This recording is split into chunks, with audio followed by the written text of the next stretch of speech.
بسم اللہ الرحمن الرحیم۔ اس کائنات کا سب سے پہلا گناہ کیا تھا؟ سب سے پہلا گناہگار کون تھا؟ اس سوال کے جواب میں اکثر لوگ کہیں گے کہ وہ پہلا گناہ عزازیل یا شیطانی مردود نے کیا تھا، جب اس نے حضرت آدم علیہ السلام کو سجدہ کرنے سے انکار کر دیا تھا اور کہا تھا کہ میں اس سے بہتر ہوں، مجھے تو آگ سے پیدا کیا گیا ہے، جبکہ اسے مٹی سے، یعنی کائنات کا پہلا گناہ غرور و تکبر تھا جس نے عزازیل کو ابلیس بنا دیا تھا۔ لیکن تاریخ انسانی میں اس سرزمین پر پہلا گناہ جس شخص نے کیا تھا اس کے متعلق بہت کم لوگ واقف ہیں۔ دراصل حضرت آدم علیہ السلام کے اس دنیا میں تشریف لانے کے بعد آپ علیہ السلام کے ایک بیٹے نے آپ کے دوسرے بیٹے کا قتل کر کے تاریخ انسانی کا سب سے پہلا گناہ کیا تھا۔ وہ قاتل کون تھا، یہ قتل کیوں ہوا تھا، اور وہ معصوم مقتول کون تھا؟ اس ویڈیو میں ہم اس قصے کو مکمل بیان کریں گے۔ اگر آپ ہمارے چینل پر نئے ہیں تو چینل کو ضرور سبسکرائب کر لیں۔ یہ اس وقت کی بات ہے کہ جب روئے زمین پر انسانی تاریخی زندگی کی ابتدا ہوئی تھی۔ بابا آدم علیہ السلام اور اماں حوا علیہ السلام کو ایک ممنوع پھل کھانے کی وجہ سے بطور سزا جنت سے دنیا میں بھیجا گیا تھا۔ دونوں نے اللہ کی بارگاہ میں بہت التجا اور معافی مانگی۔ بخشش طلب کرنے کے بعد اس فانی دنیا میں آپ دونوں سزا کاٹ رہے تھے۔ چند عرصوں بعد اماں حوا علیہ السلام کے بدن سے اولاد پیدا ہوئی۔ یہ پیدائش ایک خاص صورتوں میں ہوئی تھی۔ جب بھی اماں حوا علیہ السلام حاملہ ہوتی تو جڑواں بچوں کی پیدائش ہوتی، جن میں ایک لڑکا اور ایک لڑکی پیدا ہوتی تھی۔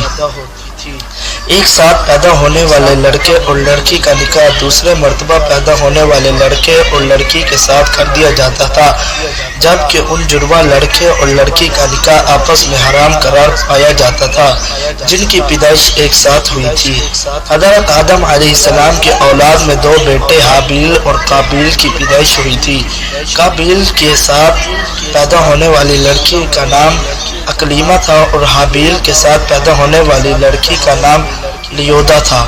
حضرت آدم علیہ السلام کی شریعت کے مطابق اکلیمہ قابیل کی بہن تھی اور لیودا حابیل کی بہن تھی، لہذا دستور کے مطابق قابیل کا نکاح حابیل کی بہن لیودا سے ہونا تھا اور حابیل کا نکاح اکلیمہ سے ہونا تھا۔ اکلیمہ جب جوان ہوئی تو اس کے حسن و جمال میں بہت اضافہ ہو گیا اور وہ بہت زیادہ خوبصورت ہو گئی، لہذا قابیل کے دل میں شیطانی شر پیدا ہونے لگا اور اس نے یہ خواہش کی کہ وہ اکلیمہ سے ہی نکاح کرے گا۔ قابیل شریعت سے واقف تھا، اس کے باوجود وہ اپنی ضد اور ہر درمی پر قائم رہا۔ حضرت آدم علیہ السلام نے قابیل کو بہت سمجھایا اور اللہ کا خوف دلایا مگر وہ نہ مانا۔ آخرکار حضرت آدم علیہ السلام نے دونوں کے درمیان فیصلہ کیا کہ راستہ نکالا کہ آپ نے حابیل اور قابیل دونوں کو اللہ رب العزت کی بارگاہ میں قربانی پیش کرنے کا حکم دیا اور فرمایا کہ تم دونوں میں سے جو بھی اکلیمہ کا حقیقی حقدار ہوگا اللہ تعالیٰ اس کی قربانی کو قبول فرما لے گا، اور اس طرح فیصلہ ہو جائے گا۔ اس زمانے میں قربانی قبول ہونے کی یہ نشانی ہوتی تھی کہ قربانی کرنے والا اپنی قربانی کو پہاڑ کی اونچی چوٹی پر رکھ دیتا اور آسمان سے ایک آگ اتر کر اس کو جلا دیتی، اور جو قربانی قبول نہیں ہوتی اسے آگ نہیں کھایا کرتی تھی۔ اگلی صبح حابیل اپنے بہترین مویشیوں کو ساتھ لے آیا اور ان میں سے سب سے اعلیٰ قسم کی بھیڑ کو قربانی کے لیے پیش کیا۔ قابیل چونکہ کھیتی باڑی کیا کرتا تھا لہٰذا اس نے کچھ اناج اٹھا لیا جو کہ سب سے گھٹیا قسم کی تھی۔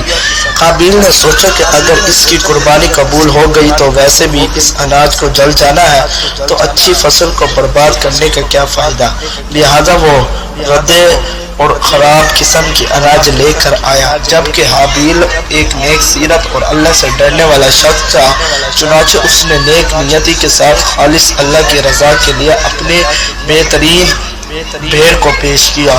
دونوں بھائیوں نے اپنی اپنی قربانی ایک پہاڑ کے اوپر لے جا کر رکھ دی۔ اچانک آسمان سے ایک آگ آئی اور اس آگ نے حابیل کی قربانی بھیڑ کو جلا دیا اور قابیل کا اناج ویسے ہی پڑا رہ گیا۔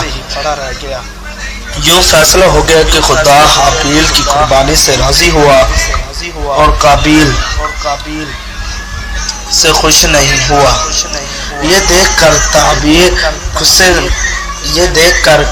غصے میں آ گیا اور انتقام کی آگ میں جلنے لگا۔ اس نے سب کے سامنے یہ اعلان کر دیا کہ وہ حابیل کو جان سے مار دے گا۔ اس کے جواب میں حابیل نے اسے کہا کہ اگر تمہاری قربانی قبول نہیں ہوئی تو تم اس میں میرا کیا قصور ہے؟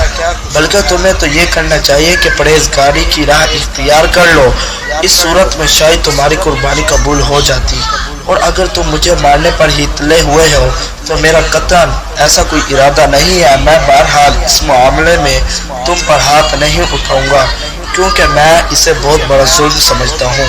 قابیل حسد کی آگ میں جل رہا تھا، اس پر اس نصیحت کا کوئی اثر نہ ہوا۔ اس وقت تو قابیل وہاں سے چلا گیا، لیکن وہ حابیل کو مارنے کی تدبیر بنانے لگا۔ شیطان ناگان جو ابتدا سے انسان کا دشمن ہے، اس نے قابیل کو قتل کرنے کا راہ دکھائی۔ اس نے ایک پرندے کو پکڑا اور اس کا سر ایک پتھر پر رکھ کر دوسرے پتھر سے کچل دیا۔ قابیل کو معلوم ہو گیا کہ قتل کس طرح کرنا چاہیے۔ حابیل چونکہ بکریاں چراتا تھا، ایک دن وہ درخت کے سائے تلے آرام کر رہا تھا تو قابیل نے اس وقت بڑی ہی بے رحمی سے اس کا قتل کر ڈالا۔ جب قابیل نے حابیل کو قتل کر دیا تو اس کی عقل زائل ہو گئی، سمجھنے کی صلاحیت ختم ہو گئی۔ اب بڑا پریشان ہوا کہ اس کی لاش کیا کروں۔ اس طرح چھوڑنے میں یہ خطرہ تھا کہ درندے اس کی لاش کو کھا جائیں گے۔ وہ تو اپنے بھائی کی لاش کو بوری میں ڈال کر پھرتا رہا یہاں تک کہ لاش بدبودار ہو گئی۔ لاش کو چھپانے کا کوئی طریقہ بھی اسے نہیں آ رہا تھا۔ بڑا پریشان ہوا، کیا کروں؟ تب اللہ تعالیٰ نے دو کوے کو، قابیل ان کووں کو دیکھ رہا تھا، ان کوے میں سے ایک کوے نے دوسرے کوے کو مار ڈالا اور پھر زمین کھود کر اس میں اس کو ڈال دیا۔ اس سے قابیل کو معلوم چل گیا کہ اسے بھی یہی کرنا چاہیے، اور ندامت محسوس کرتے ہوئے کہنے لگا، افسوس کہ میں اس کوے جیسا بھی نہ ہوں۔ اس نے اپنے بھائی کو زمین میں دفن کر دیا۔ جب قابیل نے حابیل کو قتل کیا تو اس سے پہلے اس کا رنگ سفید تھا، لیکن قتل کے بعد اس پر پھٹکار پڑی اور اس کا سارا جسم کالا ہو گیا۔ اس وقت حضرت آدم علیہ السلام حج کے لیے مکہ گئے ہوئے تھے۔